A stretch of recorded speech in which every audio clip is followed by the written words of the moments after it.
Hello, everybody. Thank you for joining. I'm really excited to talk about adoption today.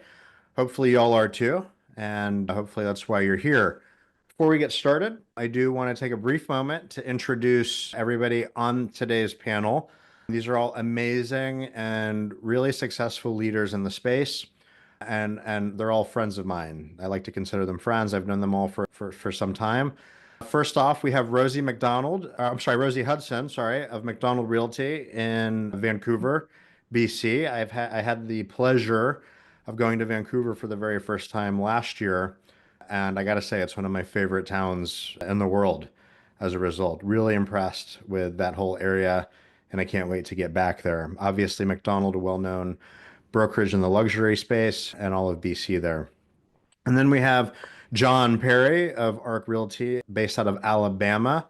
He's their CMO and does a lot of things marketing and tech. And then, of course, we have Tom Flanagan, who has a couple of titles at the group. He's also a deadhead and has done something that I always wanted to do, which is publish a novel. You actually have, how many do you got now, Tom? I have two published books, and I'm working on my third, which is a rock band's biography that'll be out this year. So everybody put it on your Amazon wish list. I've read the first two and was a huge fan. So kudos to everybody for all that you've accomplished, and thanks for being here. We'll go ahead and get this party started. As we all know, we're here to talk about tech and getting our agents to love that tech. Everybody on this panel has a variety of different tech solutions, tech platforms. We're not here to talk about the specifics of what everybody's on necessarily, but more about the global problem or the global initiative of getting our agents to actually use the tech. Everybody on this call, myself included, has sat face to face with the issue of, okay, we've got this tech. Now, not only how do we get our agents to use it at scale, but also how are we measuring whether or not what we are implementing is actually successful?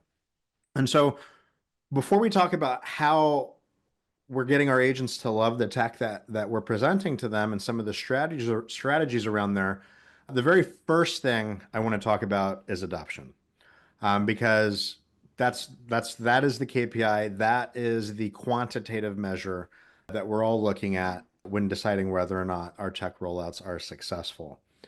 That being said, I had some interesting conversations with everybody on the panel about exactly what is adoption. So before we talk about measuring adoption, I think we should talk about like what does adoption even mean? And I want to open this up to everybody. I'll start with you, Rosie. When we talk about adoption, what does that mean to you at your org? To me, I would say adoption would be our agents like knowing that we have this program, know it to start with. I think breaking through and having them know that this is something we offer, and then basic things like logins and tracking usage and those things as well. But I would start with just like letting them know that this is something that we offer and that we hope they use. Love it. Love it. Tom, you want to kind of piggyback off that? When we talk about adoption, Rosie mentioned things like logins, and I know that there are a variety of metrics that we could measure. What are you looking at when you're looking at the adoption of any given product at your brokerage? Yeah, it's a great question. So for me, adoption is a little bit different. So we have products and services at the group that we hope will have a positive impact on our real estate agents' business. So we have those sort of preliminary sort of metrics. But at the group, we're slightly different. We're an employee-owned company, so all of the agents own the organization, the brokerage. And so usually we bring products and services and tools to the entire brokerage for everybody to use. But we also have, really being home of ninja selling and being the original ninja company, we're very heavy on staff and have a lot of staff members that do a lot of administrative work for the real estate agents. And so on the surface, we have sort of vanity metrics. Like, for example, if we're measuring how many, what's the usage of our CRM and what's everybody sort of logging in, that could be the assistant logging in. So for us, that's a vanity metric. So I like to go a little deeper and just see what the real estate agents are actually logging in and doing. So for example, if we have a property alerts platform, we want to measure how many alerts they're actually sending their consumers and their clients out of that platform, and not just the work the assistant's doing. Interesting. So really taking a deeper dive, like, okay, logins are great, but that might not necessarily be representative of the agents logging in because you have a full service staff there. But kind of going past that and looking at the impact, what's happening within those tools to measure That's adoption. exactly right. Yep, that's exactly right. Great. And John, how about you? What do you guys do at ARC? What are you looking at when you talk about adoption? Yeah, I mean, it's kind of all over the board and it's so dependent. I mean, down to the tool and then down to even some of the tools within the tools. I mean, ideally, or I guess overall, you're kind of looking at adoption as how much value you're getting out of the tech. What is your return on that investment, which can mean so many different things. But I mean, realistically, yeah, I mean, we'll have our vanity numbers that we'll be able to kind of tout and say that this is working well. But once you get into a tool, it's saying, is this something that is actually growing the business for enough of the people that we find that we're getting a value for the money we're putting into it? So it gets pretty complicated, nuanced in how you look at it. But I mean, overall, yeah, it's adoption to me is finding that KPI that says, yes, this tool is something that is still continuing to provide value compared to what we're putting in. Interesting. And I want to ask you more about that. But before I do, I want to bring up a number that we're all familiar with and what everybody who's watching this is going to be familiar with. It's sort of a number that's whispered internally, and that number is 20%, right? For over a decade, this has either been for right or for wrong, a metric of if I can get 20% of my agents to use this, then I might not go up on the rooftops and shout about it. But maybe I might give myself a pat on the back. Over time, it sounds as though that 20% metric has held less and less water in terms of what people are actually looking at when measuring successful adoption. And as we've already discussed, there are several ways that any given org might measure what adoption actually is. So putting this 20% benchmark aside, Rosie, I'd like to ask you, like, what's an accurate first target when we talk about adoption, whatever your core metric is, what's a good target that you're looking to achieve for that?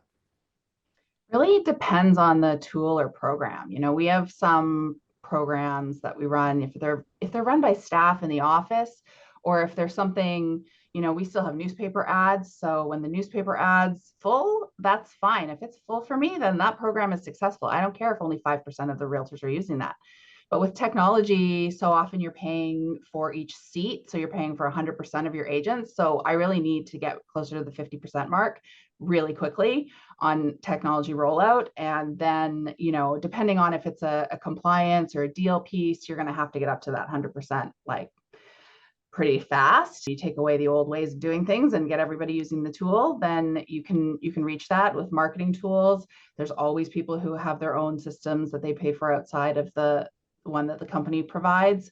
So you're never going to reach those numbers, but we have pretty aggressive adoption goals now, up to 70% for some of our marketing technology tools, because we're paying for it. So we need to see everybody using it in some way. And that I don't need them using every piece of a tool, but I want them, if we're paying for it, they're using it. I want them to at least find one piece of value in using that tool. I love that. John, I'd like to go back to something that you said, which is you kind of look at adoption from like on a tool by tool basis and the value that it brings to an agent, a group of agents, the organization at large. So if you wouldn't mind, I'd love to hear more about how adoption of tool A, success there might be, I'm just making up a number, 10% because you've defined this clear set of desired outcomes. Whereas for another tool, it might be 3x that. What are some of those things that you're looking at? And give me an example of a tool. We don't have to mention names, but how a low percentage of logins, for example, could actually be disproportionate to the larger impact that it's having to some of your agents. Yeah, I mean, for our bigger tools, yes, we are pushing for mass adoption as much as we can get across the board. And so for that, much higher threshold. But we've had tools that, some being relatively inexpensive, that have had a little bit of a, whiz bang approach to it. That while the agents get in it, we'd probably have 5 to 10% of agents who actually use it when they're in it. But it's something that every one of them sees as different when we're on the recruiting side. So they may look at it and say, like, oh, wow, that's great. they get in and, they still think it's great and may use it once or twice, but it's not something they're necessarily pushing. But we still consider to find value in kind of how we're talking about it. That's a pretty rare case, but that'd be kind of what I was looking at there. Love that. Tom, anything you'd like to add in terms of how disparity in adoption rates between any given tool might actually be representative of different things when it comes to the value that it's bringing to the organization? Yeah, I think the conversation's evolving, right? And has evolved over the last decade in the real estate industry, particularly as real estate brokerages become more sophisticated, particularly with technology, right? And so I think there used to be this mentality that, oh, we have this tool, it's a legacy tool, it's got 3% adoption rate, 3 real estate agents in the entire company are using it. We have to keep it to keep them happy. Well, I think a lot of organizations have learned that that just sort of leads to technical debt, which can be even a bigger problem. So I think this conversation is evolving. I think that 20% is evolving. And I think you got to be pretty ruthless, right? Like if there is an expensive tool that's actually, costing more money to provide that tool than it's worth, you got to be ruthless and cut that stuff. That makes sense. And it brings up a good point, which is whether you're paying a dollar or, $100,000, the price isn't necessarily the most important factor. It's the value that that tool is bringing. And we're determining that value based on usage and effect, right? When we talk, before we get, I want to get into like, how do we actually drive usage? That's what everybody's here for. But I want to ask one more question on basically how you guys are getting optics on what that usage looks like. Specifically, again, we don't have to mention any names, but like, are your tech vendors giving you adoption stats? Are you pulling your own stats? Do you consolidate those views? And if you do, like, what are you using? Is it on a Google spreadsheet or using Tableau, Airtable? Like, I would really love to know. We got some really smart people on this call. What are you using and to look at these stats, and how are you getting them? Rosie or Tom or John, toss up. Whoever wants to take that one. I'll Well, I jump in. use Okay, Rosie, you can go. Okay, I use smart sheets. So I will pull out of every platform as much data as I can get. And I really like to track individual agents who are using it and also by office, because I then can see if a region needs more training or if I need to talk to a manager about talking about the tool more in their region. And I like to give the managers the list of names of the agents who haven't been using the tools or haven't been attending training or whatever program I'm tracking. So I do that myself, but my favorite technology tools provide really great dashboards with a lot of information. And, some of the tools that we're looking to replace in our operations is because they're not providing us enough data to work from. And if I have to manually pull stuff out and do things like, no, I want an automated like email report. I want an automated dashboard that's giving me real-time data. And if they're not doing that, then we're looking to move on. Great. So you're building dashboards and looking at a consolidated view in Smartsheets. Yeah. It's a good tip. Tom, what were you about to say? Yeah, I was about to say I'll sort of answer this two ways. One scientifically, and the second one wildly not scientifically. I'll begin with the one not, not using a lot of science. And so if we have a real estate agent leave the organization and they want to continue to use that tool, tells me that tool is impactful and popular. And we've had some products that are really popular with agents and they want to continue to use that application when they go on to a different organization. So that's sort of my unscientific sort of measuring stick. But all the products and services we use actually have pretty robust dashboards with all of the usage metrics. And so there have been times where I've done with Rosie where if I need to put together an annual report and I need to consolidate that data, we'll turn to a tool like Smartsheets or something else. But usually all the products and services we choose, those analytics are right there in the dashboard. Love that. Love that. Okay, now I think we've spent enough time the last 15 minutes talking about what is adoption, what are we measuring, how do we measure it?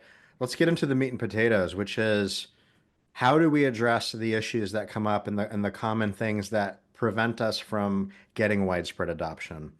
An interesting topic that seems to keep coming up, and I've certainly run groups like this before. Tom, I think you have as well. But this idea of creating a group of agents to help in the selection and implementation process of tools. Some might call it a tech advisory group or something like that. I've heard this talked about a lot, and I've seen varying degrees of success.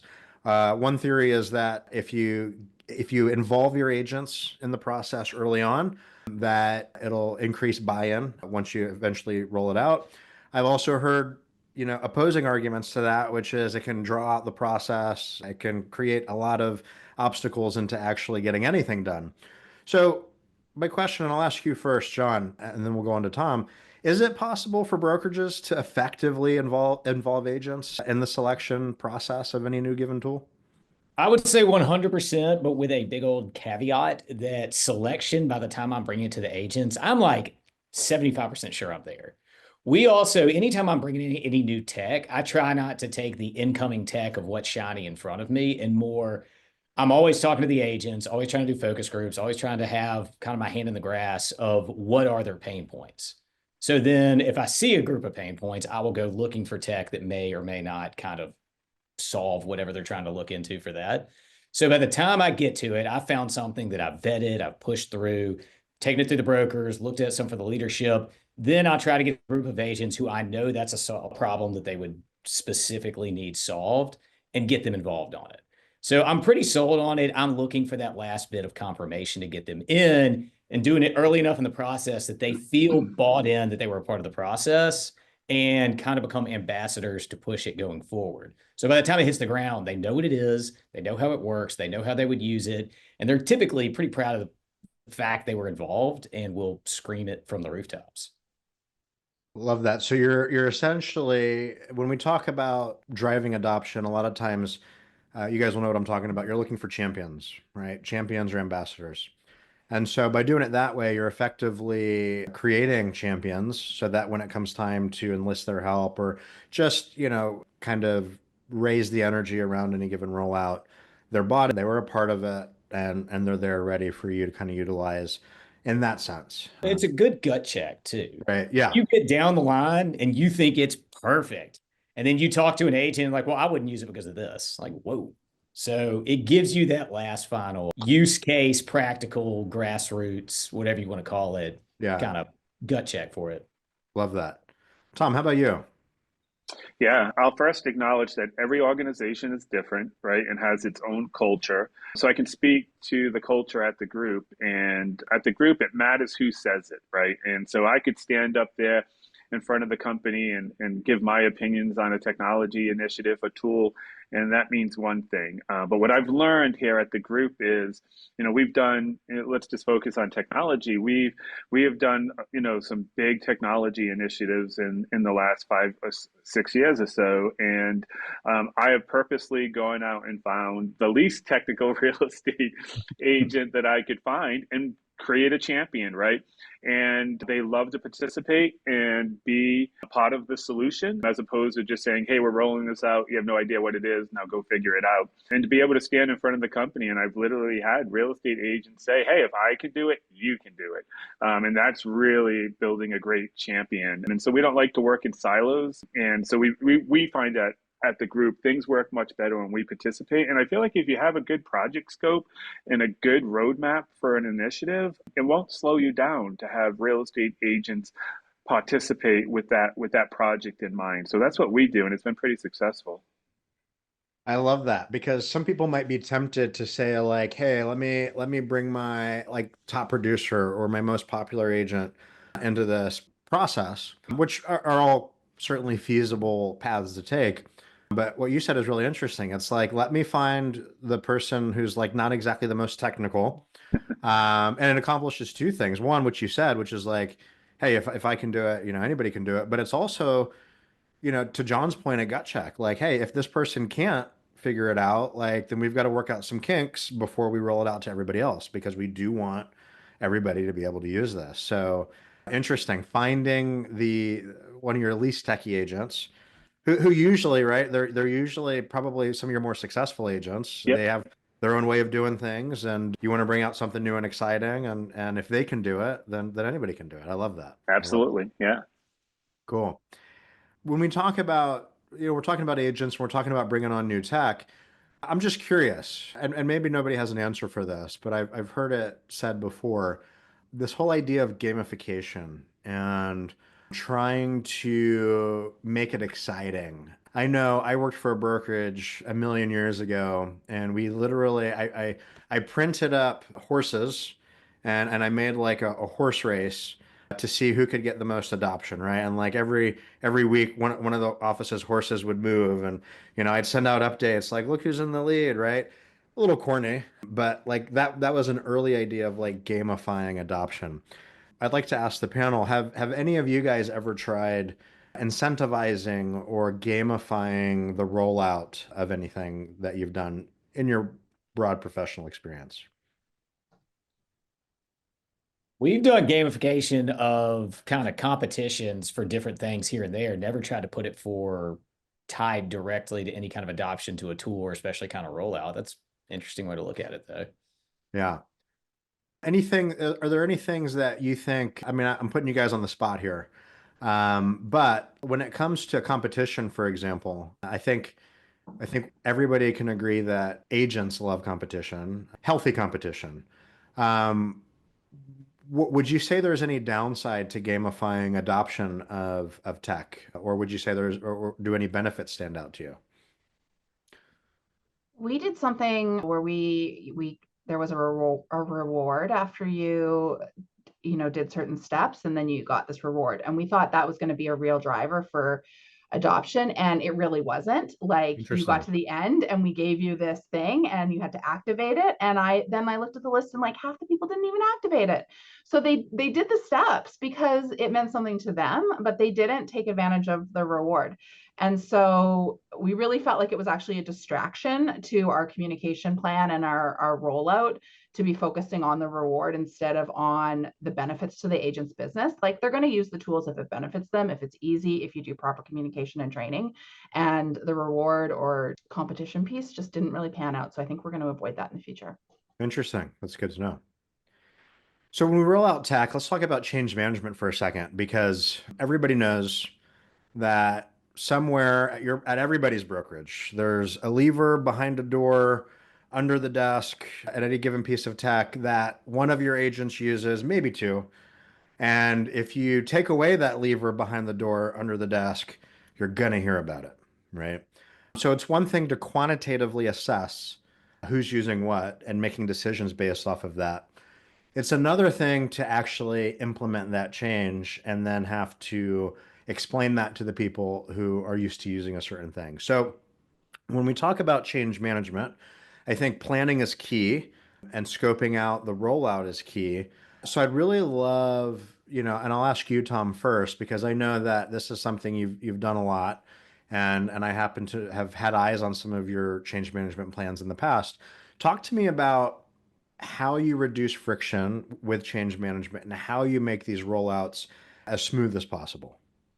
Yeah, so I've got a couple of good examples I can share, right? And so I love sort of being, attending real estate conferences, or, participating on panels, and everybody's chatting about, all these bleeding edge technologies like machine learning, artificial intelligence, all of these automated workflows. And then, we go back to our real estate offices, and the biggest thing is email and copy machines, right? And so like, we just went through a project where we changed copy machines, and that was massive change management.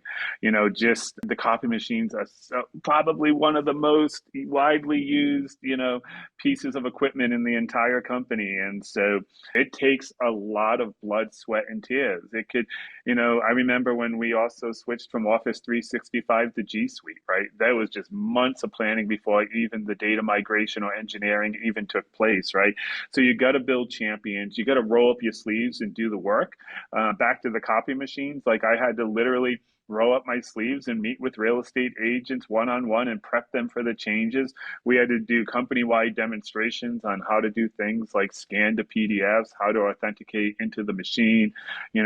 Everything sort of changed from the previous model. And so it requires company meetings, it requires some one-on-one, it requires demonstration, and we'll run beta tests too. That's always helpful. So in the copy machine project, we actually brought one of the new machines into an office and let staff and agents test it out, why we were simultaneously running the previous model, right? And we did that with email migration as well. And so, there is no magic bullet. I think sometimes you got to, roll up your sleeves and do some dirty work and meet with people and spend some time doing it. But if you do, if you make it, to use high tech, high touch, if you make things really high touch and you're focused on communication and you're walking them and hand holding them through change, it really works. That's a good point. A lot of times people in y'all's chairs can get excited about the tech that's coming and really look ahead to what the future is going to look like once this tech is rolled out or successfully adopted. And so sometimes it's easy to lose sight of the sheer amount of work that's really necessary before you even flip that switch to ensure that everybody's prepared, everybody's educated, and everybody's fully aware of what's coming when this happens. Rosie, I know you've had to deal with change management a lot in your career. What are some other things that you would add to? So we have handholding, we have clear communication, probably repeated times. I'm not going to ask you for a timeline, like how long does it take or how long should you give, but what more would you say to add to this idea of like effectively introducing change? I think the most important piece is getting the management and the admin staff or the marketing staff or whoever is really going to be the people on the ground to know well in advance, to be involved in the setup and the preparation for it.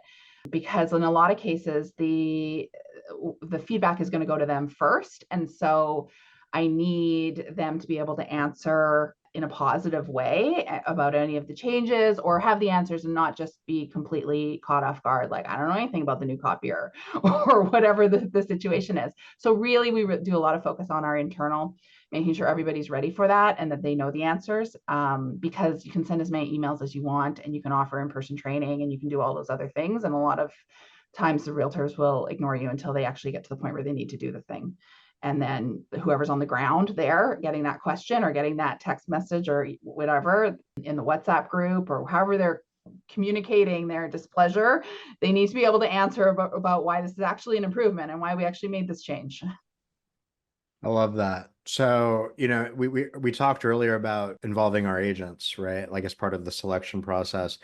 But, to go past that, it's also involving them on the rollout and making them, and managers, to your point, finding managers and agents that can be a part of this phased rollout or this eventual rollout so that they can be champions. And also really sources of information because they've had their eyes on this and they're the ones, in the bullpen with the other agents talking about this product or tool. So having somebody who's on that peer level, it becomes less of a, oh, look what corporate told us to do, and more of look what Jimmy's doing, and he's had eyes on it, and he seems to like it. So what am I missing out on here, type of thing. And so you're getting it from both angles. Obviously, your trusted leadership in at your orgs, and so people know that you know what's going on, but to have that coupled with a champion that they see every day who's sitting there with them and who can talk about this tech probably sounds like it goes a long way as well towards, yeah, go ahead, And Rosie. also sometimes marketing will implement some new technology and we may not always get IT up to date on it, but the question is going to go to IT. So they need to also be really looped in. And sometimes even accounting, which you don't think of, but if there's a charge associated, the realtor's going to be like, what is this charge? And accounting needs to be able to answer in some way. So having, key messages and FAQs and things like that for everybody before the rollout is really important.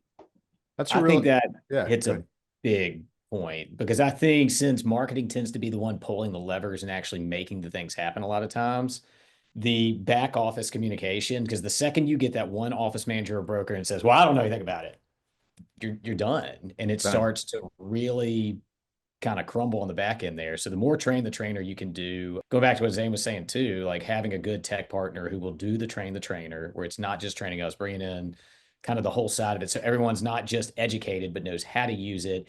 And I think Rosie also hit on that. Having a positive attitude about it is very important because one of those bad apples in it and the whole thing just starts to stink. So I think that's a really good point. That is a good point. And I want to ask you a little bit more on training, John, but first I want to kind of summarize something that Rosie I thought was really important, which is and Tom, to your point too, like the group doesn't work in silos. And I don't think anybody thinks it's a good idea to work in silos. But I also think people severely underestimate how siloed they can be sometimes when making decisions. And so Rosie, you brought up a really good point, which is like, cool, marketing is getting really excited and they've got their champions and they're rolling out tech, but it's like, okay, to what extent do we loop in IT? To what extent do we loop in accounting? To what extent are the managers bought in, right? Because these types of changes affect everybody, everybody. And to John's point, if one person says, well, I don't know what the heck you're talking about, nobody looped me in, right? Then it's an uphill struggle. So I think that's a really good point that everybody should be cognizant of is when you're planning this change and when you're looking at the scope of your change management, did you include everybody in this plan to get looped in on what's happening, what role they may or may not play in it, and some use cases that they might run into? That's really great.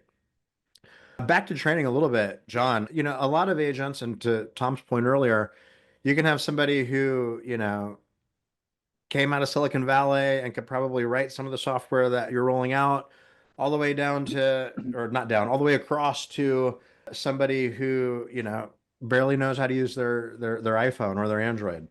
Um, how do you kind of make sure that everybody that the training that everybody needs is accessible and meets them at their level? Because if you're talking elementary school level to, somebody who's got a comp sci degree and is doing real estate, like they're going to get frustrated, right? Like, and conversely, if you're talking high tech to somebody who like, kind of just goes on Facebook every day, but really wants to get into this, you might kind of turn them off to the idea. So how do we meet agents where they're at when it comes to training? I think the first step is truly understanding, be able to communicate function and benefit.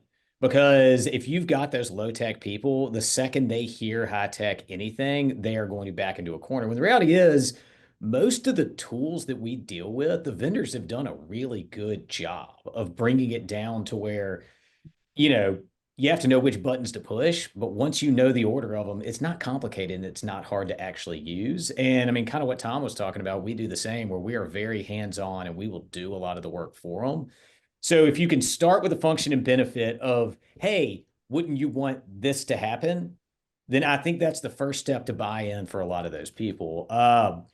And that's where we'll typically start with kind of a tiered approach on something. We'll do an intro level on a sales meeting or something where I'll say, hey, these are the benefits. These are the things you're going to get. Here are going to be the trainings. And if it's a big tool, I'll break the trainings into maybe 3 different parts of it, where I think maybe 3 different audiences within the company would care more about them, and then run those twice. So do Monday, Wednesday, Friday, so that everyone's getting a chance to kind of touch in, and then always leave time afterwards where my team would be available to, if you see somebody struggling, my team is well aware that we don't just wait for them to ask, like, hey, let's talk about this. It does get complicated though. Yeah, sure. And I think I'll ask you, Tom and Rosie, when it comes to the involvement of like your partner, your tech partner, your platform provider, obviously they can put out all of the training videos in the world, they can hold all of the webinars in the world, they can have the most comprehensive FAQ in the world. I don't want to diminish the importance of that because like you need it and a lot of your agents will probably go to it. But it sounds like there needs to be a healthy balance between, in order for you guys to implement effective change, there needs to be a healthy balance between what your partner is providing to you and your agents, as well as to what you individually as a staff member are providing to your agents. Talk to me about like what that blend looks like in order to achieve successful adoption. Yeah, I'm happy to go first. So, obviously, as I mentioned before, every company is different, right? And so, what I have learned what doesn't work, right? And so what doesn't work for us is actually sending somebody a video recording on how to use a tool. Real estate agent isn't going to waste 20 minutes of their time, in my experience, watching a video. Another thing that doesn't work, if our help desk just sends a link to an agent with instructions on how to do something, that doesn't work either. And so we have really learned that being in person, hands-on, is the most effective way of learning. And so, we're home to ninja selling. So we have a company-wide sales meeting every Tuesday. Following that sales meeting, and we get 80% attendance in that weekly meeting. Then we have what's called the Ninja U, where a department will have a topic and do a deep dive in teaching the real estate agents how to do something. Then we'll follow up with an office meeting. And then the next level of that is one-on-ones. And one of the other things, directly to answer your question, that in my experience hasn't worked and we do not do at the group is send our real estate agents to our technology providers. That simply doesn't work. They don't know the ninja vernacular. They in many instances do more harm than good. And so what we do is when we're bringing on a product or service, we train our internal team. They sort of become experts on that product. And then the real estate agent contacts our marketing and technology team directly through the help desk, and we support them that way. So there is not one third-party application that we use that a real estate agent is contacting them for support. Interesting. And to your point, every organization is different. I think that's pretty resource intensive, super helpful to your agents, obviously. There might be some other companies out there who like a healthy blend. So this is why I love who we have on the panel today. Like the group, it's like, no, talk to us, don't talk to them. John or Rosie, I'd love to hear if either of you all two have a different approach. Is it a blend? Is it staff supporting the partner? Is it partner supporting the staff? I would imagine that their level of support does come into play at least a little bit. So could either one of you talk to me about that? Yeah, ours is definitely a blend. I mean, we have 20 offices. We're quite spread out. There's a 2-hour ferry between a bunch of our offices. So from our head office staff, we can't be in all of the offices all the time. So even for a product launch, webinars are really important. The online chat of the tool is really important way to get quick answers. But generally, yeah, real estate's people business. Our realtors want to know the people who are helping them. They want somebody to answer their specific question and understand their market. Where in Canada, it's a bit different. A lot of the vendors are American. So even just the terms of things, we always go through a lot to set up to be as Canadian as possible, to do Canadian holidays, all of those things. So it's really important to have people within our team who can do that. When we rolled out Rechat, we decided we're going to hire a marketing technology specialist, not just for this product, but it's like every year we're rolling out new technology or we're helping migrate off of old technology to new technology. So we decided that we needed somebody within the marketing team who was really focused on helping with in-person training and answering questions and working with the tech vendor on any issues that come up as you get all the agents using the tools. And so we created that role. And we have that person going out to the offices to do in-person training regularly. And that has really helped with adoption. And they're breaking it out into new people who are just trying to get logged into technology for the first time, or, power users. They don't want to be in the same session. You need to break them out because they'll just get frustrated, and you need to go at their own speed and cover really the pieces of the tools that they want. Love that. Cool. Well, we're almost up on time here. I'm gonna toss one up to each of you. And this wasn't on our list of potential questions, so I'm gonna speak slowly, give your brains a chance to gear up here. It's not that difficult though. If you had to summarize, and we talked about a lot of things here. We talked about change management. We talked about identifying champions. We talked about involving agents in management and the selection process. We talked about what to measure and how to measure it, right? So if we were to sum all of these things up, and it's not going to be the only thing, but the most important thing, and in one sentence or in a few words, to driving adoption, if you had to sum it up in one brief statement, what would you say that statement is? So, John, I'll ask you first. If you had to give me one sentence on the single most important thing when it comes to driving successful adoption, what would that statement or sentence be? a strong communication plan. Training, even in my part, the way I look at it, training is part of the comms plan. They will never, ever, ever, ever, ever touch that tool if they don't know it exists, if they don't know there's a benefit to it, and they don't know that there's something good hiding behind it that works for them. So training is a significant part of what I even consider the communications plan, just to get it Right. out there. So more trainings, get it out, talk about it in all the different ways, meet them where they are. Love that. And communication could also be something that Tom spoke about earlier, which is like really making sure you're, and Rosie as well, comprehensive and letting everybody know what's coming. Um, Tom, the single most important thing that is tantamount to driving successful adoption in your eyes. Yeah, so real estate agents are independent contractors, right? So we can't dictate the products and services they use, but we can hope to inspire them. And so because I'm a writer, I'll use this term, showing is more powerful than telling. Love that. Love that. Letting them know what they're going to get. Mm. Rosie, before we sign Yeah. off, I'll ask you the same question. Go ahead.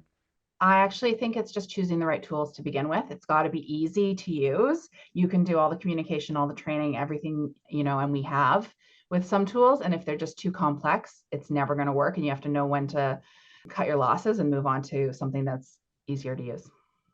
So communication, right? Showing instead of telling, and as simple as Rosie put it, picking the right tool to begin with. Perfect. Love I that. love that. Listen, it was a real pleasure. I really appreciate you guys hopping on, having this chat with me. It's an important topic, and while I'm sad, Rosie, that I won't be seeing you in Las Vegas next week at Leading RE, I am excited to see you, John, and Tom, and hopefully we can catch up and mingle while we're all there. Sounds good. I look Appreciate you. forward to Look it. forward to it. Likewise. Yep. Appreciate you guys hopping on. Thank you so much. And until the next time, we'll see y'all soon. Thanks, everyone. Thanks, y'all.